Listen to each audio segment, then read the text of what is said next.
What is next for Frank?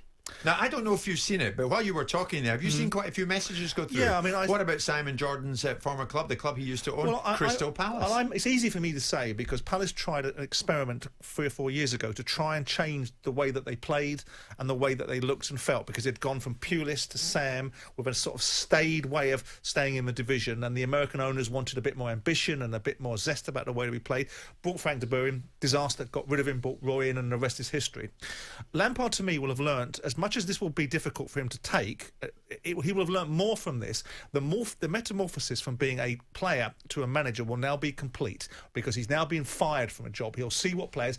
It's ironic that we were talking. I was listening to the Breakfast Show talk to Curtis Davies about his experience of him at Derby, asking a player about Frank Lampard's opportunities in life, when ultimately it's players. The irony of it is ultimately the players get managers sacked because it's players' performances that compound the issue for managers alongside team selections and managers' tactical nous. I look at Lampard and think he will have learnt more from this experience than perhaps, ironically, he can learn from success.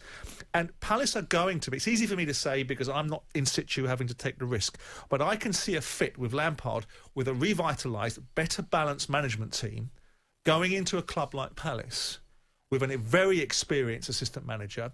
Jody Morris may well be a good coach, but I get the impression that Frank could benefit from some real experience around him.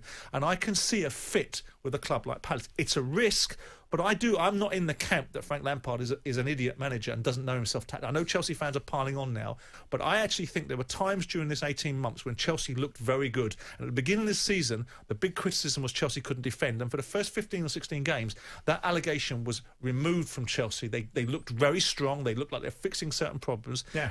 And it's a limited amount of time that the wheels have come off. And that's where experience is gained and garnered. That's why I was reluctant to say that Frank should have taken that job in the first place. And people say, well, yeah, you take jobs when they're offered. Yeah, but you take the right job when it's offered, because people will say, well, if there's nothing to be lost. There is a lot to be lost. And I do understand the nature of ambition, but the challenge for Frank in this instance is, what does the outside world view, the football world view Frank Lampard's achievements at Chelsea? Me as a former owner, the reasons why I made the observations about Lampard and Ole Gunnar Solskjaer is because my feel of a certain owner is watching this guy, watching my understanding of the way his team set up, his development of young players, his interaction with the media, because a big part of the job of a football manager now is to sell it to the media. Right. To sell it to the media. Right. And I liked all those things. That's why I talked about the idea that I thought that he will excel and supersede the achievements of Ole Gunnar Solskjaer, because I believe he had the potential to do that if he was given the time. In this instance, he hasn't. So to answer your question, I would be, if I was the chairman of Palace now, giving it due consideration. I wouldn't dismiss it out of hand that someone like Frank Lampard could do a very significant job for Crystal Palace in their evolution if Roy Hodgson's time is coming to an end. And with respect to Roy, it must be,